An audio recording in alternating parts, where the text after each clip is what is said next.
Buenas tardes a todas y a todos. Sí, me corresponde efectivamente cerrar el curso de hoy con este tema. Voy a ser bastante breve en aras del tiempo y en aras de que Emilio esta mañana me regañó por la vez anterior. Entonces, bueno, voy a tratar de hacer esto en 15 minutos. Voy a hacer un esfuerzo. No garantizo nada, pero sí que voy a hacer un esfuerzo. Bueno, efectivamente, el consenso de Washington y el rol del Fondo Monetario Internacional en la imposición de los programas de ajuste macroeconómicos en América Latina y el Caribe. Aquí en esta frase hay dos conceptos que son contradictorios y sin embargo lo vamos a explicar. Por una parte, consenso y por otra parte, imposición. Bueno, ¿es consenso o es imposición? Vamos a ver qué fue lo que realmente ocurrió. Para ello, vamos a hacer un enfoque y un abordaje geopolítico y geoeconómico que nos va a permitir tener una mejor comprensión sobre lo que ocurrió el 27 de febrero, su impacto y trascendencia en la región. Para eso vamos a hacer una contextualización histórica donde vamos a concatenar unos hitos fundamentales que se produjeron en el siglo XX. En primer lugar, como punto de partida, vamos a hablar de la crisis del año 1929 y la Gran Depresión de los años 30, que marcan el fin de la concepción económica liberal y dan surgimiento, por una parte, al keynesianismo y por otra parte, al estado del bienestar. Estamos hablando de una crisis sistémica que amenazaba con ser una crisis terminal del capitalismo, dada su profundidad, su magnitud y su extensión tempoespacial, o sea, temporal y espacial. Una crisis que que tuvo su origen en el mercado bursátil, en la Bolsa de Valores de Nueva York, y que muy rápidamente se extendió al resto del sistema financiero internacional y al sector real de la economía, con un alcance internacional, no solamente en los Estados Unidos, sino en el resto de los países que dominan el sistema económico capitalista de entonces. Gracias, hermanito. Pero por otra parte, esa crisis, esa profunda crisis, tenía como correlato la irrupción y la consolidación de la Unión Soviética como el primer estado socialista del mundo. De manera que la amenaza venía por ambos flancos. Y el capitalismo tuvo que asumir un repliegue estratégico para dar cuenta de esta doble dimensión que la estaba amenazando. Tan es así que a pesar de los esfuerzos hechos porque la economía tuviera ahora una intervención del Estado y que pudiera atender las necesidades sociales de la población ante la crisis que azotaba a los países del primer mundo, a pesar de eso, esa situación no logra ser resuelta en toda su magnitud y desemboca en la Segunda Guerra Mundial. La Segunda Guerra Mundial no es otra cosa que la expresión militar para intentar resolver esa crisis del capitalismo. Y todos sabemos la magnitud de la Segunda Guerra Mundial, no solamente en el ámbito humano, la gran cantidad de personas que fallecieron en esa guerra, ¿no? Sino los destrozos económicos que causaron en las economías del primer mundo. Y esto lleva, en el año 44, a la reunión y los acuerdos de Bretton Woods y el surgimiento del nuevo orden económico internacional de posguerra. Porque la guerra, como dije antes, aquí se suele decir que la guerra trae vencedores y derrotados. Los derrotados, lo sabemos todos, los países del eje, Alemania, Italia y Japón fundamentalmente. Y los países vencedores, Estados Unidos, Francia, Inglaterra, la Unión Soviética, por supuesto. Pero realmente el país que triunfa en la Segunda Guerra Mundial es los Estados Unidos. Porque los países aliados, que son, entre comillas, vencedores, sus economías quedan totalmente destruidas. ¿Ok? Y no tienen la capacidad, desde el punto de vista geoeconómico y geopolítico, para poder enfrentar en términos de competencia lo que son las relaciones económicas internacionales. Entonces, la nueva arquitectura del sistema financiero, monetario y comercial internacional se hace a imagen y semejanza de la economía norteamericana. Y surgen tres grandes instituciones: el Fondo Monetario Internacional, en el ámbito financiero monetario, el Banco Mundial y el GATT, que posteriormente en el año 94 se transforma en la Organización Mundial de Comercio. Estas tres instancias fundamentales deben velar por el funcionamiento del sistema económico internacional y que, como siempre hemos dicho, debe garantizar el proceso de acumulación de capital en estas circunstancias que estamos planteando. El principal instrumento de dominación de la economía norteamericana en el sistema económico internacional es la imposición del dólar como la moneda de intercambio y de reserva internacional, donde el único compromiso que tenía Estados Unidos al respecto era asumir el patrón oro para la emisión del dólar por parte de la Reserva Federal. Cosa que, como veremos más adelante, primero incumple y después oficialmente se desprende de ese compromiso. Y el libre comercio internacional, obviamente, que favorecía a los Estados Unidos, porque los aparatos productivos industriales del resto de los países desarrollados estaban totalmente destruidos por la guerra. De manera que Estados Unidos emerge no solamente como la gran superpotencia militar, sino como la gran superpotencia económica, teniendo una posición de privilegio en las relaciones económicas internacionales que se va a expresar en la balanza de pagos, bien sea en la cuenta comercial o en la cuenta de capital. Quiere decir esto, como el principal exportador de bienes y servicios en el comercio internacional y también como el principal financista de no solamente del funcionamiento de la economía, sino de la reconstrucción económica de Europa, el mundialmente conocido Plan Marshall, que es un plan que es a la medida de los Estados Unidos, porque por una parte, en el proceso de reconstrucción económica de Europa, entonces el principal financista de ese proceso de reconstrucción son los Estados Unidos. Pero a la misma vez, eso garantiza que la adquisición de los bienes y servicios que necesita Europa para ese proceso de reconstrucción provienen de la economía norteamericana.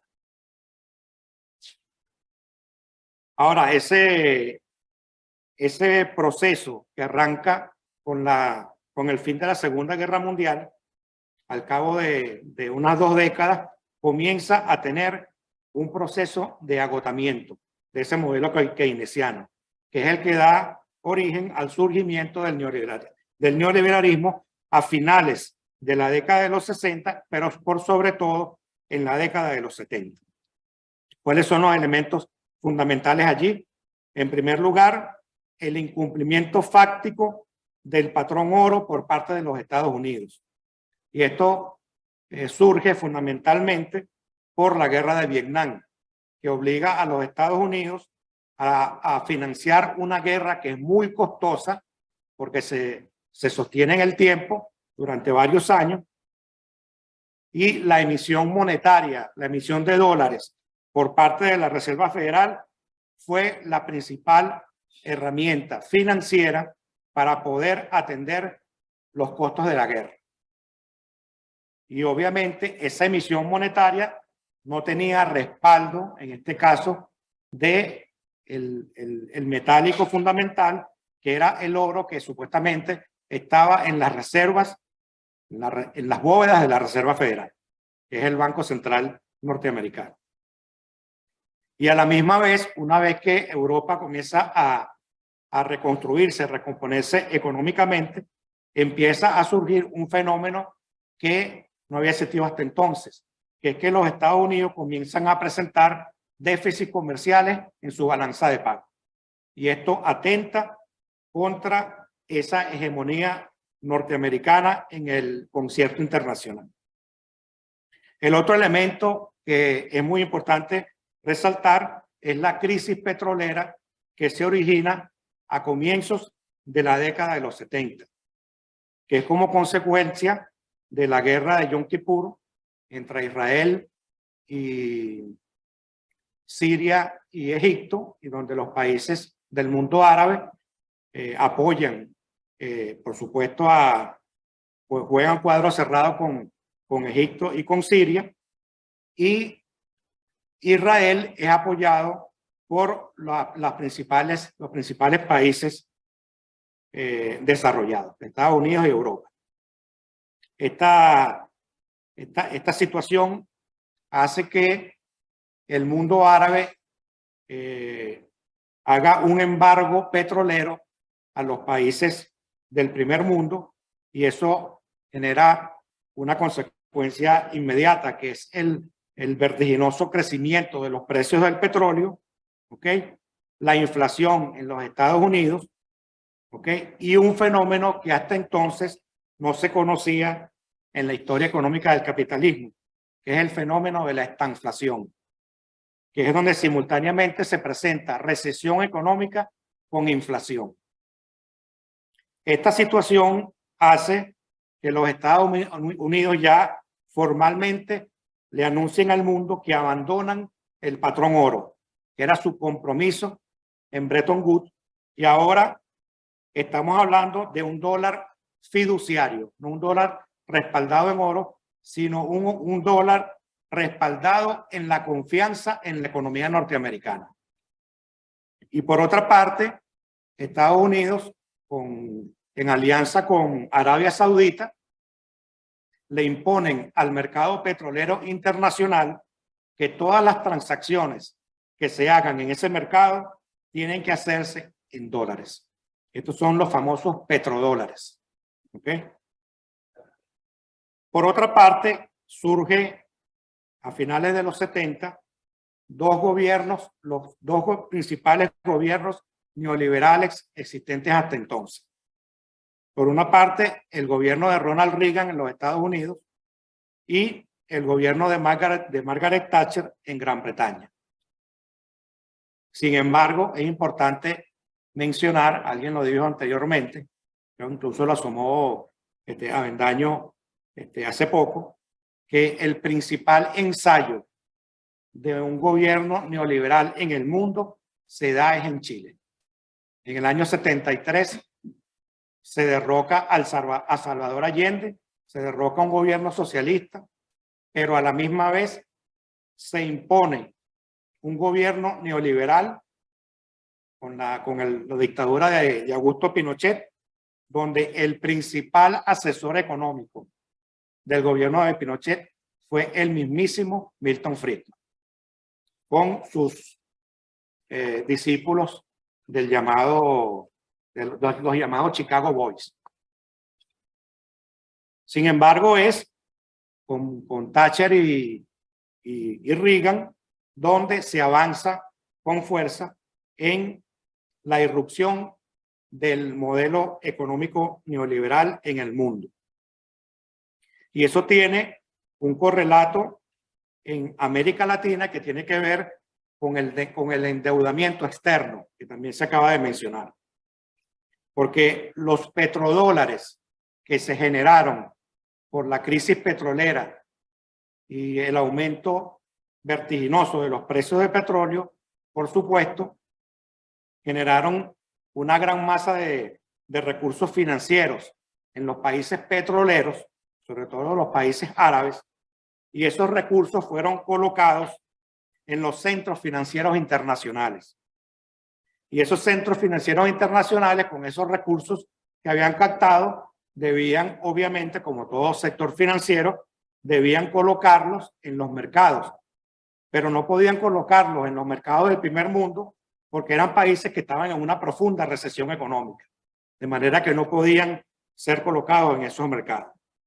Y la estrategia de esos centros financieros internacionales para colocar esos inmensos recursos generados por los petrodólares fue colocarlos en el tercer mundo y específicamente en América Latina, con unas condiciones variables, pero que en su momento fueron muy ventajosas para el continente, en tanto tasas de interés, en tanto plazos, en tanto amortización, todo lo que es las condiciones financieras para poder colocar esos recursos, y se produjo un endeudamiento masivo de América Latina en esa época, estamos hablando mediados de los 70. Sin embargo, esas condiciones cambian abruptamente, suben las tasas de interés en los Estados Unidos a comienzos de los 80, las condiciones de plazo y de financiamiento hacían que ese aumento de la tasa tuviera un impacto muy importante en el servicio de la deuda y se produce la llamada crisis de la deuda externa en el año 1982, comenzando con México, que declara el default de sus compromisos de pago, seguido por Perú y otros países de América Latina. En Venezuela, la consecuencia de esta crisis de la deuda ya la sumaba William y, no voy a decir tu nombre, Amílcar, que tiene que ver con el Viernes Negro, la devaluación del tipo de cambio en el Viernes Negro. Ahora, esa crisis de la deuda externa tiene un entorno macroeconómico sumamente adverso que limita la capacidad de respuesta de los países latinoamericanos para hacer frente a esa situación. En primer lugar, un deterioro progresivo en los términos de intercambio en el comercio internacional, lo que provocaba unos déficits crónicos en la balanza de pagos, en la cuenta corriente de la balanza de pagos. Quiere decir que los precios de los bienes exportables de América Latina cada vez tenían un precio menor en los mercados, mientras que los bienes importados de los países industrializados cada vez tenían un mayor precio. Esto fue uno de los aspectos que la CEPAL estudió a profundidad y que fue clave para lo que posteriormente se llamó la teoría de la dependencia. Una masiva fuga de capitales y la insuficiente magnitud del ahorro interno para financiar el funcionamiento de la economía y los planes de desarrollo. Esto también tuvo un impacto en la cuenta de capital de la balanza de pagos, que agravó el déficit que existía ya en la balanza comercial. Y como consecuencia de esto, se cerró el acceso a los mercados financieros internacionales, ¿ok? Con la crisis de la deuda externa. Y eso, por supuesto, hizo que los nuevos recursos financieros que necesitaba la región, así como la renegociación de los préstamos ya existentes, no pudieran materializarse debido a esta situación que se presentó con la crisis de la deuda externa. Y aquí es donde aparece el nuevo rol del Fondo Monetario Internacional en América Latina y el Caribe. porque el Fondo Monetario, más que prestamista en sí mismo, lo que daba era su aval para, en el sistema financiero internacional, para que los países de América Latina pudieran tener acceso a los mercados financieros. Y este aval se daba mediante la imposición de reformas ortodoxas de ajustes y estabilización macroeconómicas de corte neoliberal. Entonces, esto es importante tenerlo presente porque el Fondo Monetario Internacional se convirtió en la instancia y a través de los instrumentos de dar el aval en los mercados financieros para que los países de América Latina pudieran tener acceso a las fuentes de financiamiento que necesitaban. Y esto es importante decirlo porque el consenso de Washington es un consenso entre el Banco Mundial, el Fondo Monetario Internacional y el Departamento del Tesoro de los Estados Unidos. Es un consenso ¿para qué? Para imponerle a América Latina el paquete de medidas macroeconómicas. Entonces es un consenso y es una imposición. Es un consenso entre ellos, pero para nosotros fue una imposición. Para nosotros no fue un consenso. Entonces, el orden económico internacional neoliberal va a desmontar vertiginosamente todo el andamiaje que perturbaba el metabolismo del capital a escala internacional, tanto en el primer mundo como en el tercer mundo. Y el principal desmantelamiento que hizo el neoliberalismo fue precisamente desmantelar el estado del bienestar, que era uno de los elementos fundamentales del modelo keynesiano. Finalmente, para cerrar, porque ya me está pelando los ojos Emiro, este ciclo se cierra con la estrepitosa caída del bloque socialista a finales de los años 90. De manera que ya es el primer mundo, el segundo mundo y el tercer mundo.